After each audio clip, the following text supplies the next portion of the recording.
ఈరోజు పాలకులు ప్రభుత్వంలో పేదలకు ఉచితంగా దాదాపుగా అందించాల్సిన విద్యను దూరం చేసి కార్పొరేట్ విద్యాలయాలను ప్రోత్సహించడానికి వీటిని ఒక రకంగా నిర్వీర్యం చేసే ప్రక్రియ కొనసాగుతుంది. అందుకే నేను బాధ్యత తీసుకున్న మరుక్షణం మంత్రివర్గాన్ని ఏర్పాటు చేసుకోవడానికి ఎంత ప్రాధాన్యత ఇచ్చినో ఈ తెలంగాణ రాష్ట్రంలో తెలంగాణ ప్రాంతంలో ఉన్న విశ్వవిద్యాలయాల వైస్ ఛాన్సలర్ను నియమించడానికి కూడా అంతే ప్రాధాన్యత తీసుకొని ఎలాంటి వివాదాలకు తావు లేకుండా ఈ తెలంగాణ సమాజం పట్ల సంపూర్ణమైన అవగాహన ఉన్న వాళ్ళను తెలంగాణ సమాజం ఏం కోరుకుంటుందో ఆ ఆలోచన అంతా అవగాహన ఉన్న వాళ్ళను ఈరోజు తెలంగాణలో ఉన్న యూనివర్సిటీలకు వైస్ ఛాన్సలర్గా నియమించడం జరిగింది. దీని వెనకాల చాలా ఆలోచనలు చేసినాం. యూనివర్సిటీలలో వైస్ ఛాన్సలర్లను నియమించడము బాధ్యత కాకుండా సామాజిక న్యాయం అనే కోణాన్ని కూడా ఈరోజు ఈ విద్యాశాఖలో నియమించిన వైస్ ఛాన్సలర్ల నియామకంలో మీకు కనిపిస్తుంది. ఒక్కసారి పేరున మీరు గమనిస్తే ఉదాహరణకు 100 సంవత్సరాలు పైబడిన ఉస్మానియా యూనివర్సిటీకి ఏ రోజు కూడా ఒక దళిత సామాజిక వర్గం నుంచి వచ్చిన వ్యక్తి వైస్ ఛాన్సలర్గా నియామకం జరగలేదు.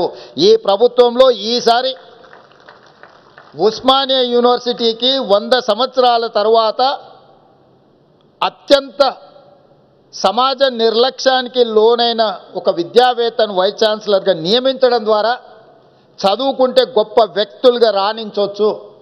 ఆ వ్యక్తులు ఆదర్శంగా నిలబడి సమాజంలో విద్యను భావవ్యాప్తి చేయడానికి ఉపయోగపడుతుందని అక్కడే కాదు ఈరోజు మిత్రుడు గంటా చక్రపాణి గారిని కూడా ఇక్కడి నుంచే 30 సంవత్సరాలు ఇక్కడ సేవలు అందించిన ఒక విద్యావేత్తను ఈరోజు ఈ ఓపెన్ యూనివర్సిటీకి వైస్ ఛాన్సలర్గా నియమించడం జరిగింది. మీరు పాలమూరు యూనివర్సిటీ తీసుకున్నా ఏ యూనివర్సిటీ అయినా మీరు ఒక్కసారి తీసుకొని పరిశీలించండి. ఈ తెలంగాణ సమాజంలో కలిసి ఉన్న సామాజిక వర్గాల కలయికనే ఈరోజు ఈ తెలంగాణ సమాజంలో ఉన్న అన్ని యూనివర్సిటీల వైస్ ఛాన్సలర్ను వాళ్ళందరినీ ఒక కాంబినేషన్ కింద అన్ని సామాజిక వర్గాలకు సంబంధించిన ప్రాతినిధ్యం ఉండాలి అని చెప్పి అందులో చదువుకున్న వాళ్ళు రోల్ మోడల్గా ఈ సమాజంలో కనిపించాలి అని చెప్పి వాళ్ళందరినీ కూడా నియమించడం జరిగింది. ఈరోజు యూనివర్సిటీ వైస్ ఛాన్సలర్ నియామకంతోనే ఆపదలుచుకోలేదు. టీచింగ్ నాన్ టీచింగ్ స్టాఫ్ మీద నేను అందుకే వైస్ ఛాన్సలర్లు నియామకం జరిగిన తర్వాత అందరినీ వ్యక్తిగతంగా ఆహ్వానించి కలిసి వాళ్ళందరితో మాట్లాడి మీకేదో ఒక పని కల్పించడానికో లేకపోతే పునరావాస కేంద్రంగా ఈ యూనివర్సిటీలను మీరు భావించకండి.